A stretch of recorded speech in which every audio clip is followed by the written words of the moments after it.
comms up.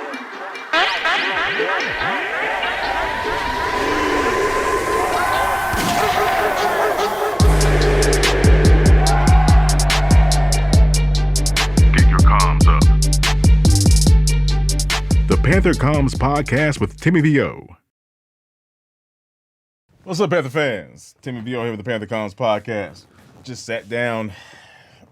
I already got over the box score, so let's talk about it. Yeah, I know we're supposed to win that game, and the box score is going to reflect that. But it's also going to reflect some key points of the game that I think a lot of people, well, at least from what I'm seeing in terms of social media, people aren't really keen on. But you know, let's talk about it. Let's talk about it. I'm really proud of this team, though. I from the fact that Coach Wilks just took over, less than 3 weeks ago, technically, and seeing the motivation that he's put into these players, and seeing how they're out there flying around for the most part, and not giving up, and the unique turnaround. As crazy as it is, you lose CMC, you lose Robbie, and now you have a bruiser running back that's rushing up for over 100 yards each game that he's played in as a starter, and garnering, I think, 5 touchdowns now. It's amazing. It's amazing, and of course DJ, and but let's talk about it.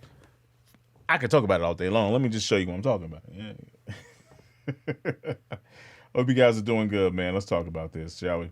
All right, so up first, you see your slide here, and I'll show also the highlighted area where I was talking about it. So we're just going to talk about the quarterly breakdown real quick, and the scoring plays. As you can see, obviously, we started off slow. If you were watching the game, PJ was all over the place. He looked nothing like he did in the fourth quarter, and you can see for yourself what happened in the fourth quarter.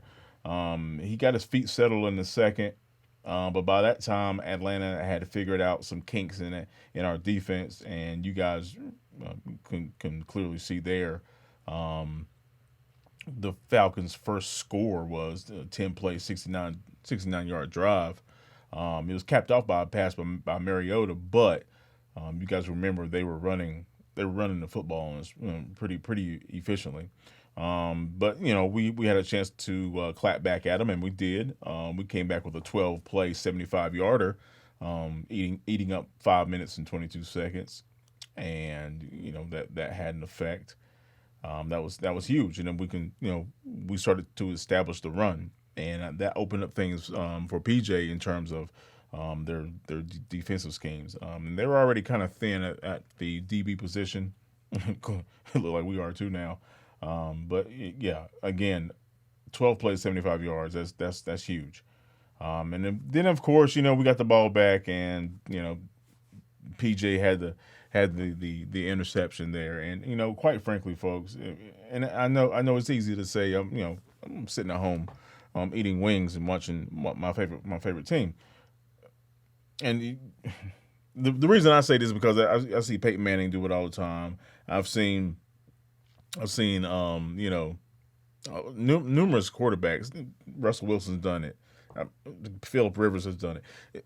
In a screen situation, and if it's just an all out, you see nothing but your opponent in front of your face, throw it at the ground, dude. Take the penalty, take the sack, please, because that's something that's hard to overcome. It's one thing to turn the ball over and you hold them to a field goal, right? It's one thing to turn the ball over and your defense is able to make a stand and get that momentum back. But and it's a testament how strong these guys are, how mentally tough they are. But it's a gut blow when you throw a pick in a screen situation and and they return it for a touchdown. That's really hard to come back from. And if of course you look at the score, there's nothing but perseverance in that locker room. These guys are tough, man. They are. They really are, and I love to see it. And quite frankly, I really hope Wilks is retained. But like Coach said in the presser earlier today, there's a lot of games left, man.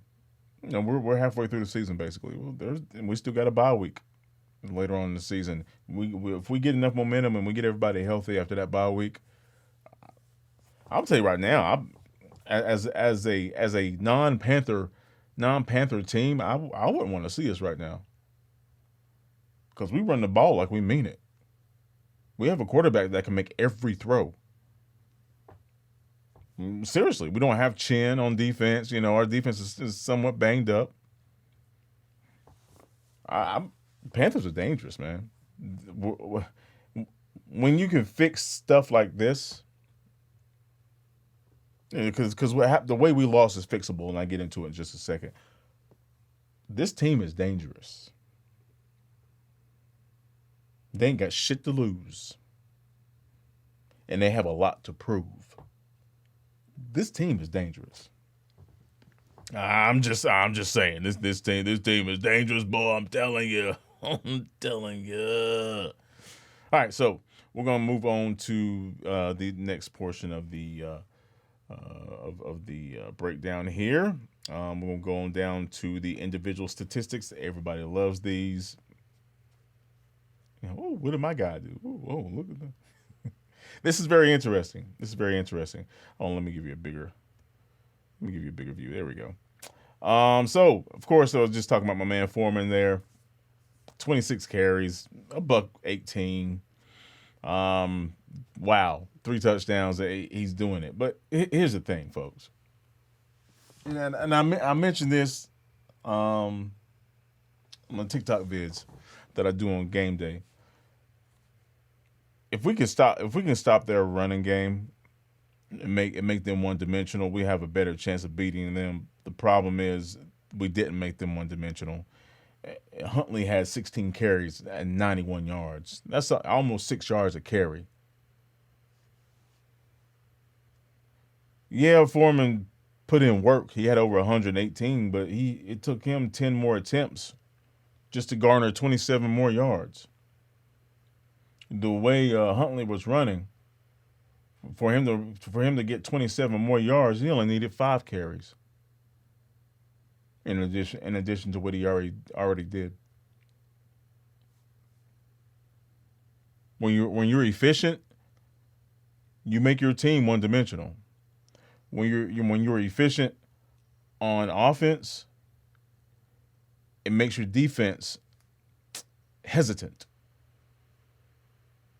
And if you guys are watching the game, their formations, the way they ran the football, man, they had our guys guessing. Even Brian Burns was caught out of position several times. In fact, the run that Mariota had, and you can see, he had 6 carries for 43 yards, but that 30-yarder, his longest, that was at the end of the game. I believe that was in overtime after we missed the field goal. And Brian Burns had him. He had him. By God, he had it. Man, if Brian would have just waited, he could have just lunged and put his face mask in Mariota's face mask and put him in the damn dirt. But he didn't. Because he reached. Mariota, man, he had us guessing. And it came to bite us in the ass. What also bit us in the ass in terms of our defense was Mariota's efficiency. Now, granted, he threw 2 picks. This is very true. He also threw 3 touchdowns. He was also 20 of 28. I mean, 20 of 28, 253. That's pretty darn efficient. And if PJ didn't have such a slow start, folks, we would have blew them out the water. I mean, y'all saw the way PJ was operating in the second half, especially in the fourth quarter. He was dropping dimes. God, this makes me so angry. No, not the game. I'm thinking about the fact that we had PJ Walker on this squad for 3 years, and we threw draft picks and all kind of money at other quarterbacks that are on the bench behind this man right now that were actually starting for other franchises, and we have PJ Walker. God almighty, that drives me nuts. You got CMC out in San Francisco throwing, catching, and running for touchdowns. You got Foreman, who's 100 yards waiting to happen with the rock in his hand. And we got PJ Walker who just comes in throwing some of the most absolutely just gorgeous balls, man. And we only have 2 wins.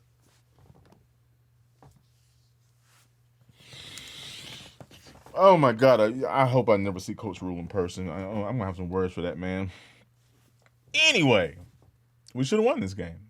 Looking at DJ Moore, obviously, he put in work.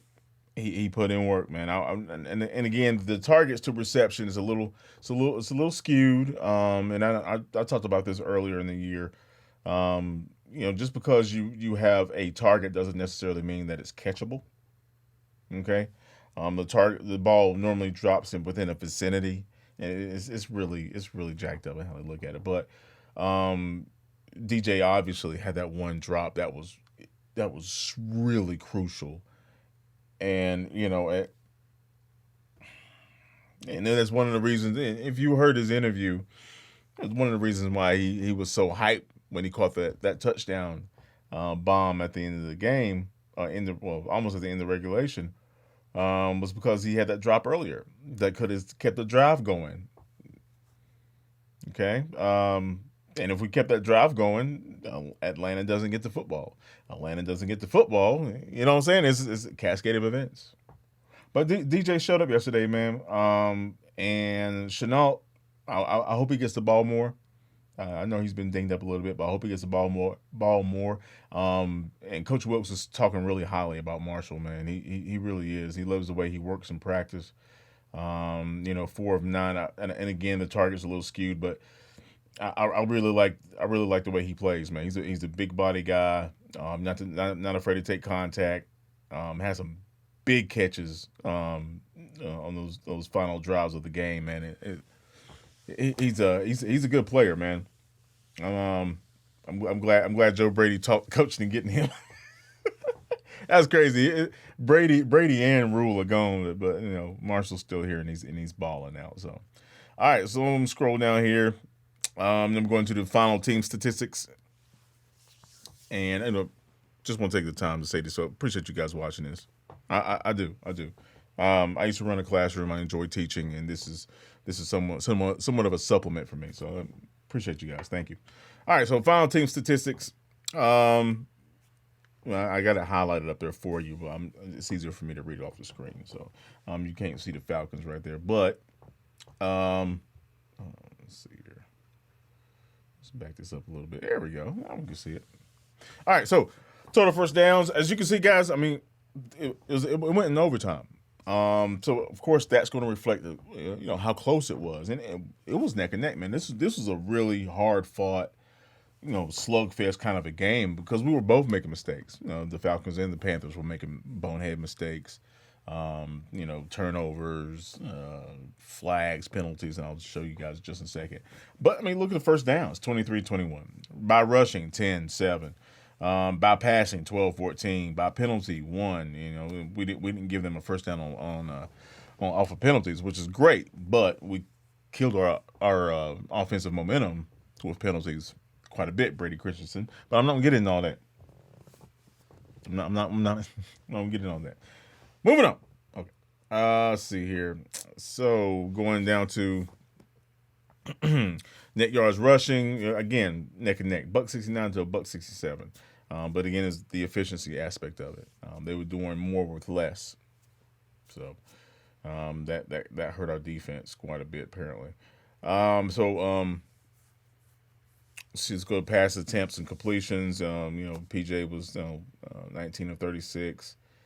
You only had 1 pick. And Mariota had 2. And the big difference is, we got 2 picks off Mariota, excuse me.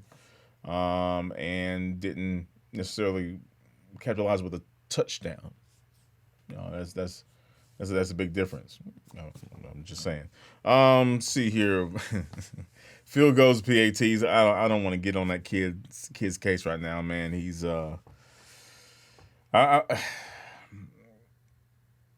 you want to win, man. I mean, you're not in the NFL and not a winner, not a competitor. So I mean, it is what it is. You got to do your freaking job. But at the end of the day, there were a couple of offensive drives prior to his misses, especially during regulation, that our offense just kicked ourselves, not kicked ourselves in the ass, but we shot ourselves in the foot. We shot off the big toe, little toe. And if you look at the penalties there, we had 9 penalties for 74 yards. I don't think there's a game this season where we had over 6 penalties. And of course, a lot of people want to talk about DJ and, the helmet situation. And, there's this, apparent misreading, I guess you can say, in terms of the rule book from the referees. But at the end of the day, folks, even that situation didn't necessarily kill us, right?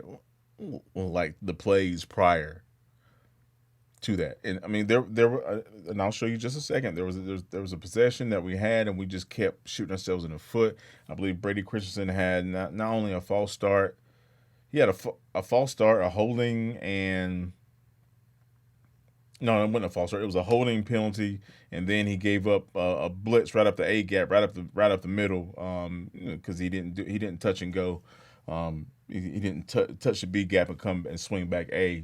So he made contact and he kept his face mask involved instead of filling it out and opening back up. That really cost us, man. That was in my opinion, that was bigger than the DJ Moore situation with his helmet, and it. I'll even say is that situation, because we could have scored a touchdown on that drive too. That situation might have been even bigger than the missed field goal in regulation, to be quite honest with you. So, yeah, that's how it goes. So again, it was neck and neck, man. It was a hard fought game. It was. I enjoy watching it. I don't know about you guys, but I enjoy games like that, man. It was such an up and down. That's good old fashioned Panther football right there. Cardiac Cats. All right, so ball possession and drive chart. I'm gonna wrap it up here. A lot of people were talking about McAdoo, didn't know what the hell he was doing. McAdoo this, McAdoo that. McAdoo was clearly a professional coordinator at the NFL level. His ability to adjust is amazing. I'm not gonna say amazing. It's clear to see that he understands how to make in-game adjustments better than the coordinators we had prior. Not including Shula, obviously, and Norv, but McAdoo knows what he's doing, and the reason why I say that without a hesitation now is because he's doing that with PJ. Maybe CMC was. You almost have to stick with your guns with CMC, because you can wind up giving him all these touches just because he's such an amazing player. But spreading the ball around, man, it's amazing. But look, 12 plays, 10 plays, 7 plays for 80, and we had minus 20 yards based on penalties on that one.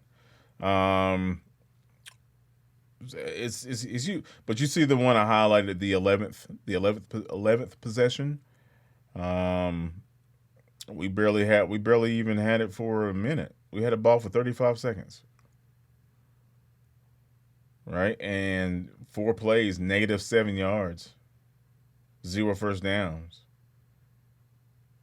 and we gave a ball right back to Atlanta. And luckily we had that 3-play 75, 2 first downs with a touchdown, and that got us there. And you know the rest. But the reason I highlighted those guys is because it's clear McAdoo got these guys playing. McAdoo knows what he's doing, especially in game situations, and figuring out how to counter scheme the defense. He's really good at that. He's really good at that. I'm glad to see somebody who knows what the hell they're doing.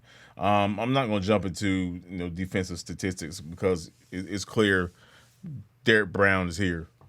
Derrick Brown is having an all-pro season. He could potentially be a Pro Bowler. Our secondary could have done better, but again, man, we started out slow. You can't let a run-heavy offense stick around and still feel comfortable running the football, because it's going to bite you in the ass. It's going to bite you in the ass. And if PJ would have played, let's see, did I show you guys? I show you guys time of possession. But if PJ would have played in the first quarter like he did in the fourth quarter, hold on, let me go that. What was that quarter breakdown? Here we go. Because PJ dropped 21, well, he got us in position to score 3 touchdowns in the fourth quarter. Say what you want. And you guys know he missed DJ on a 55-yarder that probably would have been a touchdown early, and that would have negated the Falcons' comfortability, so to say, in running the football, and we couldn't do that, and so they hung around, and it became a close game, and the tighter the game, the less avenue that you have to make mistakes. It's a narrow avenue, man. You can't, and made 2 major mistakes, one at the end of the regulation and one in overtime. So it is what it is, man. But I am happy that Panthers football is back. This is Carolina Panther football. I loved it. I'm happy to see it, even though we took an L. I'm happy to see it. I know folks are looking forward to the draft and all this other stuff. I mean, that's fine. You can have that. But this is Carolina Panthers football. I'm happy to see this. Smash mouth. You got a quarterback that can get the ball down the field. He can make the intermediate passes. He can make the long passes. So on and so forth. When he's comfortable, he get his feet settled. And that offensive line, man. Kudos. That's a unit right there. And I swear to God, I forgot we had a rookie left tackle. Forgot. How long? It could be in here for about 10 years, ain't it? That young man he's being consistent. He's being consistent, and I'm really happy for him. I'm happy for him. The fact that you can play for your home team, so to say, and get out there and perform at a high level, warms my heart.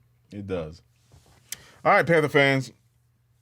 So we have the Bengals next, I believe. That's going to be interesting. Another high-rated passer for the most part. And this young man was just in the Super Bowl. Hell. So it's going to be interesting. But again, if we can run the football, but it's going to be that JC matchup is going to be that's going to be something to see for that Bengals game. That's going to be something. So hey, thanks again, folks. I appreciate you guys. Sorry about the clap on the microphone there. I get excited. But thanks again for checking out the Monday in the Box. This is the Atlanta Part 1. Of course, because we're going to play them guys again pretty soon. So, hey, keep your heads up, folks. Enjoy this. This is what Panthers football looks like, and I hope Tepper takes some damn notes. We have a starting quarterback, and we have an HC. What else do we need right now? Well, we'll talk about that at the end of the season. But right now, y'all keep pounding. Appreciate you guys. Hit that subscribe. Get that notification. It's going to be fun. Thanks again, Panther fans. And as always, keep pounding. Yeah. We'll be all right. PJ, my dude, man. He all right, man. If he starts out hot, it's going to be a problem. Because I don't see anybody stopping Foreman. Ooh, Lord. That'll be good, man.